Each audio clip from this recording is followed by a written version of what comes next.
За, агдрын төргийа. Энэ зээлийн ашиглалтыг сайжруулах талаар хэлцэж байгаа энэ хуулийн төсөл дээр нэг хоёр дмол байдалтай л байна. Угаасаа бид нар нэгэнт автсан зээлийн ашиглалтыг бол бүх боломжоор сайжруулад явах ёстой. А зээлийн хөрөнгө оруулалт босгох гэж байгаа юм болвол сайн ашиглалттай байх боломжтой нөхцлөөр л хөрөнгө оруулалт босгож явахгүй болвол одоо ингээд төслийнхөө дундуур янз бүрийн асуудал үүсээд байгаамаа.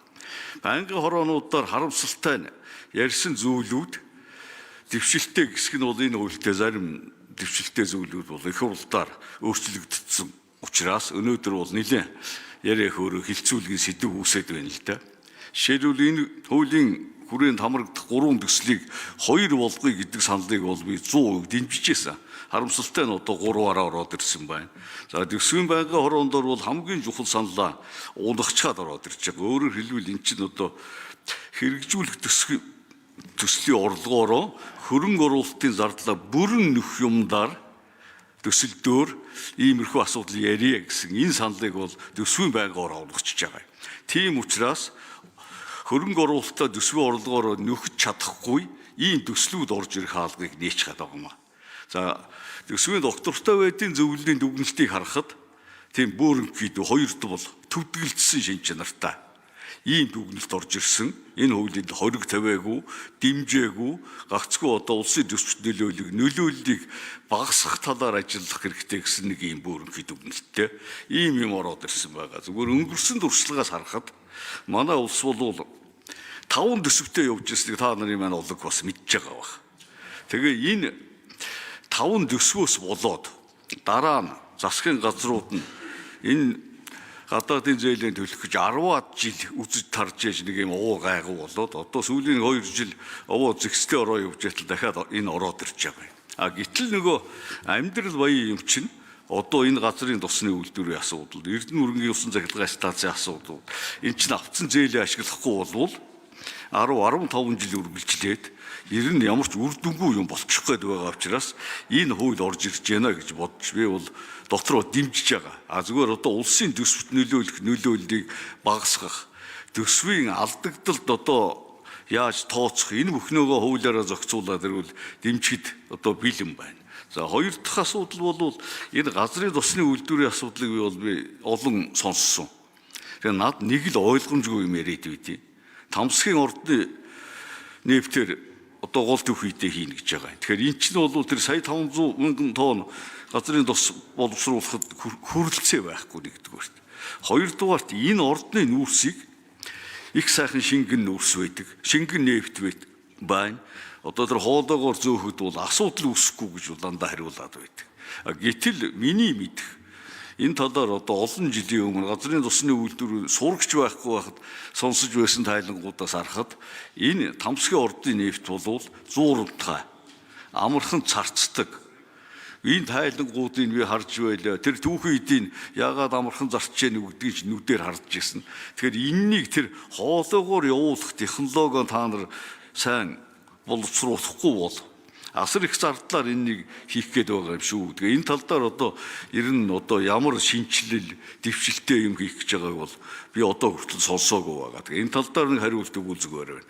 Хоёрдугаарт ер нь зүгээр бид нар газрын тосныхоо хэрэгцээний тодорхой хэмжээг дотоодоос хангах, гадаадаас авч байгаа эрчим хүчээ багасгах тал дээр бол хоёр төслийг бол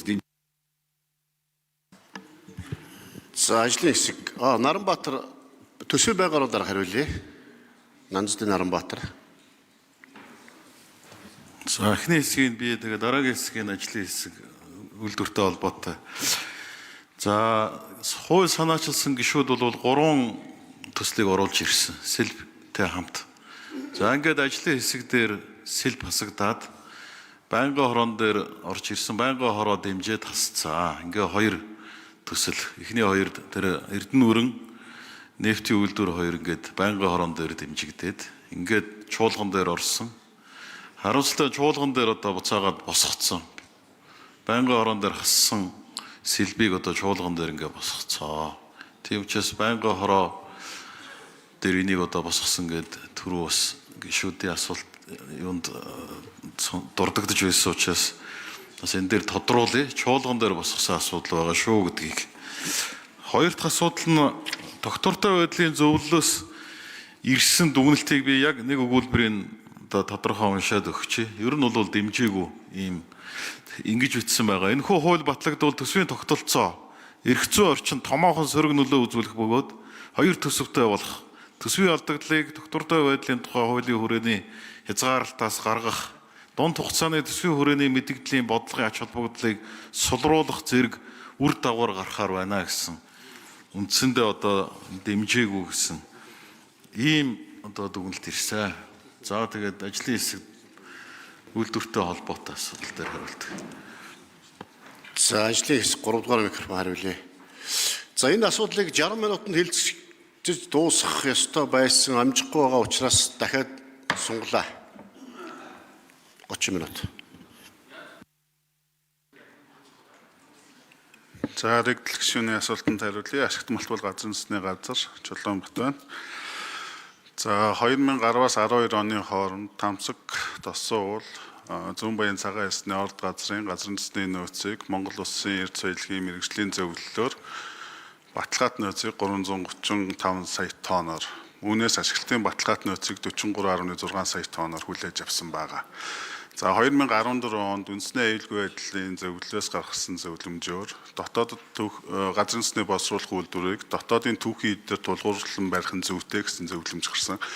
Энэ зөвлөмж болон энэ дотоодоос олборлох газрын тосны орд ажиллах төлөвлөгөөн дээр үндэслэн энэ газрын засны боловсруулах үйлдвэрийг жилийн хүчин чадлыг 1.5 сая тонноор тооцсон. За Жон тод хариулна шүү дээ. дээрх орд газруудын орд ажиллах төлөвлөгөө нь 2017 оноос эхлэн олборлтын хэмжээ 1.4. За хариултаа дуусгачих. Сунгая.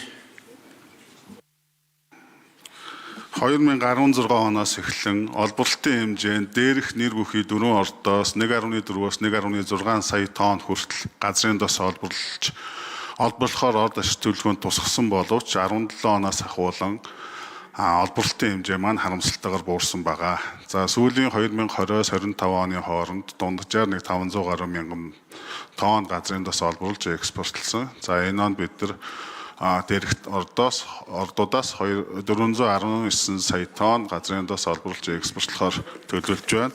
За орд ашиглах төлөвлөгөөний дагуу олборлтын хэмжээ буурсан үндсэн шалтгаан болвол бүтээгдэхүүн авах гэрээ болон Монгол Улсын хууль тогтоомжуудын хоорондын зөрчил, үүн дундаа татврын маргаанууд, за тэгээд досны үнийн уналт, за эрчим хүчний дутагдал, за 2021 онууд болсон ковид сар дахлын асуудал, за орон нутгийн гүйцэл зэрэг ажлуудаас болон тухайн орд ашиг төлөвлөгөө. За хариулт хангалттай юу? За эргэл гишүүн тодруулж асууя.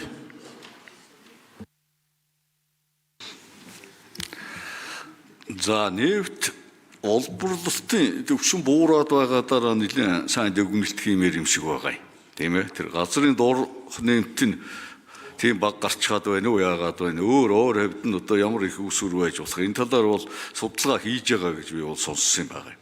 Зүгээр тэр 600 шахам километр урт замд хоолоогоор тээвэрлэхэд энэ их зарцамхай зуурамтай нүүрсийг одоо хэлбэрхэн явуулах ямар технологи одоо та нар маань одоо олцоход байгаа гэдэг би ерөөсөө сонсохгүй байгаа.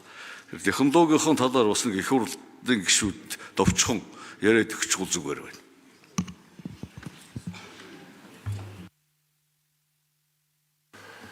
За 3 дугаар микрофон ажлыг хариулъя.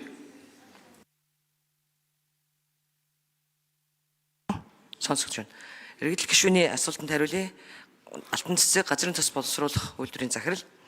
За газрын тосыг шин чанарын хувьд 3 гол үзүүлэлтээр хэмжиж байгаа. Түүгээр бол мөн үн цэн тодорхойлдог. Нэг нь бол нэгт, хоёр дахь нь хөхрийн хэмжээ, гурав дахь нь агуулгадж байгаа хүнд металлын агуулга. Манай газрын тос нэгтаараа бол одоо олон улсын API гэж ярьдаг. Олон улсын одоо нэгтийн хэмжүүрээр хөнгөн тосны одоо категорид багтдаг. Брэнд тос одоо брэнд тос болоод West Texas Intermediate хоёр бол 37 гэд энэ тоо бол их байх тусмаа хөнгөн гэсэн үг. Манайх бол 33-аас 34 байдаг. За Оросын холбооны улс Арабын тосууд бол 25-аас 30-ийн хооронд ингээ хөлбөлцөж байгаа. Тэгэхээр манай тос бол шинж чанарын хувьд хөнгөн сайн тосонд хамаарагдана. За хөхрийн агуулгаараа Монголын тос шиг баг хөхртэй тос дэлхийд өөр байхгүй. За гүйцэтгэж хариулчих. 3 дугаар микрофон. Байна уу? 0.11% хөхрийн агуулгатай. Энэ бол одоо бусад газрын тос бол дунджаар 1-2 хооронд одоо 1-2% одоо хөхрийн агуулгатай байдаг бол манайх бол ийм бага хөхрийн агуулгатай цэвэр хөнгөвтөр тосонд бол хамаарна. За энэ тосыг бол хүн дэмшиг харагдуулж байгаа зүйл бол нөгөө нэг тосны химийн шин чанар буюу одоо парафиник хим зууралдан чанар одоо өндөртэй тос. Энэ бол зөвхөн одоо талс үүсэх буюу тос зарцах температур нь өндөр болохоор ингэж харагддаг. Гэтэл температур өгөхөөр бол шингэн ус мэт болдог. Ялангуяа манай тамсаг тамсгийн сав газрын тос. Тэгэхээр энэ 520 км урт шугам хоолойгоор дамжуулахад завсрын 4 халаах өргөх насос станцтай.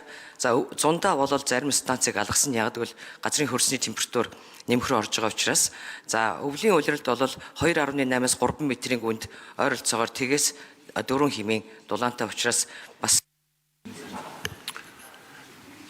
За эргэл гишүүн тодруулж нэмэлт асуулт.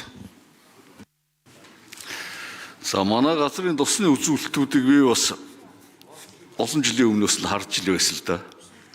Тэгтээ зэрэг за шингэн хөнгөн сайн тосл гээд байгаа. Яагаад энэ тос чи юм зарцамтгай байдیں۔ Зуурдгай чанар яагаад өндөр байдیں۔ Би энэ Монгол эрдэмтдийн хийсэн тоонуудаар яриад байгаа шүү. Чэйжээрээ хэлж байгаа юм биш.